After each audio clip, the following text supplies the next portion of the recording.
रामकृष्ण हरी माऊली. काल तुकाराम बीज या निमित्तानं आम्ही पंढरपूर दर्शनासाठी गेलो होतो.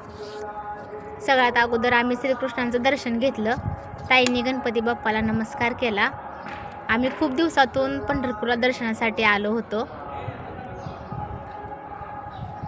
श्रीकृष्णांचं दर्शन घेतल्यानंतर ताई दादा फार आनंदी झाले. वेगळाच उत्साह होता त्या दोघांचा.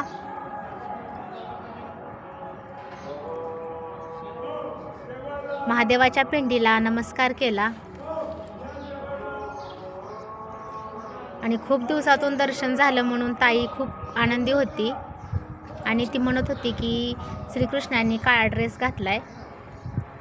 आहोंनी पण श्रीकृष्णांना नमस्कार केला. श्रीकृष्ण फारच गोड दिसत आहे, किती छान दिसत आहे. ताईंची अशी बडबड सुरू होती मंदिरामध्ये. हरे कृष्णा हरे राम हे पण सुरू होतं आणि दादाला पिंडीवरती हे फूल सापडलं तर तो फार आनंदी झाला होता. नंतर आम्ही श्री विठ्ठल दर्शन घेण्यासाठी मंदिराकडे गेलो. आम्ही चरण दर्शन घेतलं आणि नंतर नामदेव पायरीचं दर्शन घेतलं. घरी आलो तर सकाळी लवकर गेल्यामुळे माझी घरातली कामं तशीच राहिली होती आणि मी घरातली कामं करत होतो तोपर्यंत दादा हातपाय धुवून देवासमोर दिवा लावला, अगरबत्ती लावली आणि माळ जपत बसला होता तो. घरातली कामं करत असल्यामुळे मला त्याचा शूट घेता आला नाही. फारच माझं मन भरून आलं. असं मला बरं वाटलं की एवढ्या लहान वयात असं वळण, असं देवाची पूजा करण्यात मन मग्न, असं माळेचा जप खूपच छान वाटलं. आणि नंतर त्यांना आम्ही पंढरपूरहून येताना चपल्या आणल्या होत्या पहा. तर त्यांची थोडी मस्ती चालली होती. त्यांच्याकडे अगोदरच खूप चपल्या होत्या पण त्यांनी हट्ट केला की आम्हाला पाहिजेच म्हणून आणि पप्पाने तो हट्ट पुरवला. लहान मुलांचा आनंद अगदी छोट्या छोट्या गोष्टीमध्ये असतो आणि त्यांचा आनंद कशामध्ये आहे हे आईवडिलांनी पाहिल्यानंतर त्यातच त्यांचं सुख असतं. छोट्या छोट्या गोष्टीचं लाड पुरवणं हे जास्त करून वडिलांकडून त्यांचे हट्ट पुरवले जातात. ताईची थोडी मस्ती चालू होती बघा. मी कशी दिसते, माझी चप्पल कशी आहे, माझं फोटोशूट कर अशी ती म्हणत होती.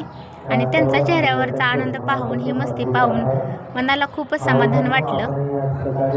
नंतर मी आहोंसाठी चहा केला. आहोंला चहा दिला, थोडंसं फ्रेश झाले आणि नंतर स्वयंपाकाची तयारी सुरू केली.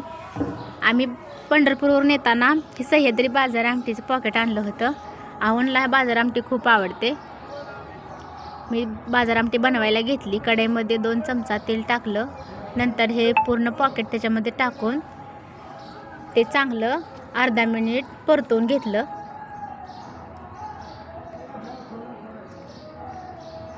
चांगलं असं परतून घेतलं. नंतर त्याच्यामध्ये इकडे मी गरम पाणी करायला ठेवलं होतं. 1 लिटर गरम पाणी त्या सगळ्या पॉकेट टाकलं होतं, त्या मसाल्यामध्ये ओतलं. थोडंसं हलवलं आणि उकळी येईपर्यंत ठेवलं. उकळी आल्यानंतर थोडंसं मंद आचेवर शिगडीवरती मी ठेवली आमटी. नंतर माझी आमटी तयार झाली. पहा कशी झाली आमटी, कसा कट आलाय. नंतर मी भात पण करून घेतला आणि भात शिजत होता तोपर्यंत मी कणिक मळून घेतली होती आणि ही कणिक 10-15 मिनटासाठी मी अशी झाकून ठेवली होती. कारण कणिक मळून असं ठेवल्यानंतर 10-15 मिनिट कणिक चांगली भिजते. अशी फुगली होती बघा कणिक. नंतर मी चपात्या करून घेतल्या. इकडं ताईचं पॉपकॉर्न खायला चालू होतं. अशी चपाती बनवली आणि आमटीसोबत चपाती खायची म्हणून मी सगळ्या चपात्या असं न तेल लावता बनवल्या होत्या. आमटीसोबत अशी चपाती खूपच चविष्ट लागते आणि आमच्या घरामध्ये सगळेजण अशाच चपात्या खातात.